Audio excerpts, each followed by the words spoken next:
কবিতা অভিযোগ। জীবন নিয়ে অভিযোগের কিছু নেই, মেনে নিতে পারলেই সব সুন্দর। যেমন সুন্দর করা রোদের ওই নীল আকাশ, গর্জন করা মেঘ, গা জুড়ানো চাঁদের আলো। যেমন সুন্দর রাতের স্নিগ্ধ বাতাস, তারা ভরা আকাশ। সবাই তারা নিজের জায়গা থেকে সন্তুষ্ট, তাই কি তারা সুন্দর? তবে কি জীবনের সব অভিযোগ প্রত্যাখ্যান করলেই জীবন সুন্দর হয়? হয়তোবা। এর উত্তর সঠিক আমার জানা নেই। রাতের আধারকে কি সবাই ভালোবাসে? নিশ্চয় না। ভোরের আশায় সবাই স্বপ্ন দেখে। গর্জন করা মেঘকে কি সবাই ভালোবাসে?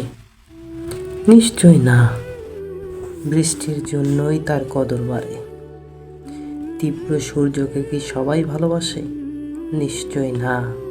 শীতের দিনে তা প্রয়োজন পড়ে, তাই তাকে ভালোবাসে। তবে জীবনটাও কি এমন? প্রয়োজন অনুযায়ী সুন্দর, সব অভিযোগ প্রত্যাখ্যান করলেই সব সুন্দর।